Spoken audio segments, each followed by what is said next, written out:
Haleluya, haleluya. Salam sejahtera kepada kita semua. Salam. Saudara-saudara yang dikasihi oleh Tuhan, saya senang berjumpa dengan saudara di dalam kasih Kristus.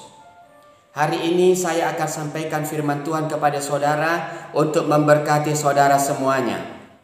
Puji Tuhan, firman Tuhan terambil dari kitab Matius pasal 28 ayat 5 sampai ayat yang ke-6. Begini bunyi firman Tuhan. Akan tetapi malaikat itu berkata kepada perempuan-perempuan itu, "Janganlah kamu takut, sebab aku tahu kamu mencari Yesus yang disalibkan itu. Ia tidak ada di sini, sebab ia telah bangkit sama seperti yang telah dikatakannya. Mari, lihatlah tempat ia berbaring." Haleluya. Saudaraku yang dikasihi oleh Tuhan, hari ini kita sedang merayakan hari kebangkitan Yesus Kristus dari antara orang mati. Kebangkitan Yesus Kristus dari antara orang mati telah menjadi sebuah pertentangan di kalangan banyak orang. Bukan hanya pada zaman dahulu, tetapi di masa kini juga. Kenapa itu bisa terjadi? Karena kurang mengerti, kurang memahami tentang kebenaran firman Tuhan. Tetapi bagi kita percaya bahwa Yesus Kristus telah bangkit dari antara orang mati karena firman Tuhan telah mengatakannya. Pada pagi-pagi minggu itu, Maria Magdalena dan perempuan yang lain pergi ke kubur untuk melihat kubur itu. Tiba-tiba ketika mereka sampai di tempat itu, ada seorang malaikat turun dari surga dan berkata kepada mereka, "Janganlah kamu takut. Don't be afraid. Yesus yang kamu cari, ia tidak ada di sini. Sebab ia telah bangkit sama seperti yang telah ia katakan." Saudara-saudara yang dikasihi oleh Tuhan, Yesus Kristus telah bangkit dari antara orang mati. Kemudian setelah ia bangkit, ia menampakkan diri kepada banyak orang selama 40 hari 40 malam. Ia menampakkan diri kepada Petrus, ia menampakkan diri kepada ke-12 muridnya, menampakkan diri kepada 500 orang. Selama 40 hari dia tidak melakukan apa-apa kecuali hanya untuk menampakkan diri kepada banyak orang. Saudara-saudara yang dikasihi oleh Tuhan, pentingnya kebangkitan Yesus Kristus bagi orang percaya. Mengapa? Pertama, kebangkitan Yesus Kristus dari antara orang mati adalah untuk membuktikan kepada kita bahwa Tuhan yang kita sembah adalah Tuhan yang hidup. Tuhan kita Tuhan yang hidup. Tuhan kita tidak sama dengan Tuhan-Tuhan yang lain. Tidak sama dengan Allah-Allah yang lain. Dia Tuhan yang hidup, Tuhan yang aktif, yang menciptakan segala sesuatu yang kelihatan maupun yang tidak kelihatan. Kita bersyukur saudara-saudara, kita mempunyai Allah yang hidup, yang selalu bersama dengan kita, yang selalu menolong kita, yang mendengarkan setiap doa dan seruan kita.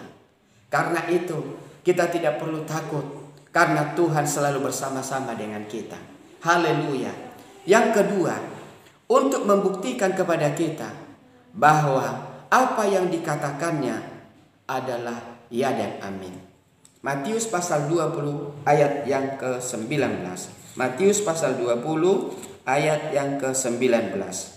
Dan mereka akan menyerahkan dia kepada bangsa-bangsa yang tidak mengenal Allah, supaya ia diolok-olokkan, disesat dan disalibkan. Dan pada hari ketiga ia akan dibangkitkan.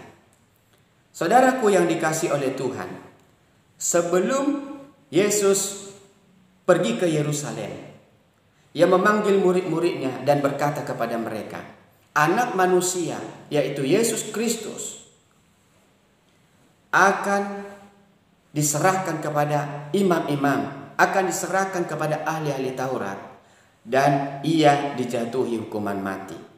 Tetapi pada hari yang ketiga, ia akan bangkit dari antara orang mati. Saudaraku yang dikasihi oleh Tuhan, apa yang dikatakan oleh Tuhan Yesus ini kepada murid-muridnya, itu terbukti. Pada hari ketiga, ia bangkit dari antara orang mati. Saudara, firman Tuhan iya dan amin. Firman Tuhan itu teruji. Apa yang dikatakannya tidak pernah berubah dahulu, sekarang, sampai selama-lamanya. Saudara, kita bersyukur. Kita diberikan firman Allah sebagai pegangan bagi kita. Kita percaya apa yang dituliskan di dalam firman-Nya itu menjadi pegangan dan menjadi pelita bagi hidup kita. Oleh sebab itu saudara-saudara, percayalah kepada firman Allah. Peganglah teguh firman Allah. Maka firman Allah itu akan dinyatakan kepada kita. Firman Tuhan akan digenapi kepada kita. Yang ketiga, untuk membuktikan kepada kita bahwa ada kebangkitan setelah kematian. Roma pasal 8 ayat yang ke-11. Dan jika roh Dia yang telah membangkitkan Yesus dari antara orang mati diam di dalam kamu, maka Ia yang telah membangkitkan Kristus dari antara orang mati akan menghidupkan juga tubuhmu yang fana itu oleh rohnya yang diam di dalam kamu. Haleluya. Saudaraku yang dikasih oleh Tuhan, orang yang meninggal, orang yang mati di dalam Kristus, satu kali kelak ketika Kristus datang kembali, Tuhan akan membangkitkan mereka untuk memperoleh kehidupan kekal di surga. Inilah harapan buat kita. Ini sebuah kepastian buat kita bahwa di dalam Tuhan ada kehidupan. Dia membangkitkan orang-orang yang mati untuk memperoleh kehidupan yang kekal. Inilah janji Tuhan kepada setiap kita.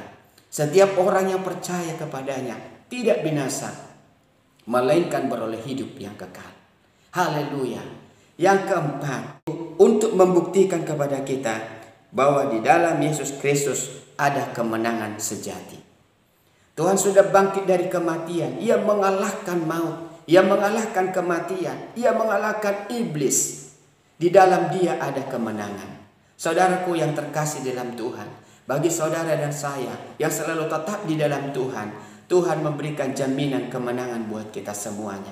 Dia memberikan pertolongan kepada kita. Dia berkata, marilah kepadaku semua yang letih lesu, aku akan memberikan kelegaan kepadamu. Ada kepastian kemenangan. Saudara, masalah dan persoalan yang kita alami, pergumulan yang kita hadapi, saudara-saudara, kita jangan takut. Kita tetap percaya kepada Tuhan. Kita percaya pada pertolongan Tuhan. Karena apa? Karena Tuhan memberikan kepada kita kemenangan. Kita mempunyai Tuhan yang hidup, yang memberikan firman-Nya kepada kita sebagai pedoman dan penuntun jalan kita, yang memberikan Roh Kudus kepada kita untuk menguatkan dan membangkitkan kita, dan kemenangan yang sejati ada di dalam Tuhan. Kiranya firman Tuhan ini menjadi berkat bagi kita semua. Tuhan Yesus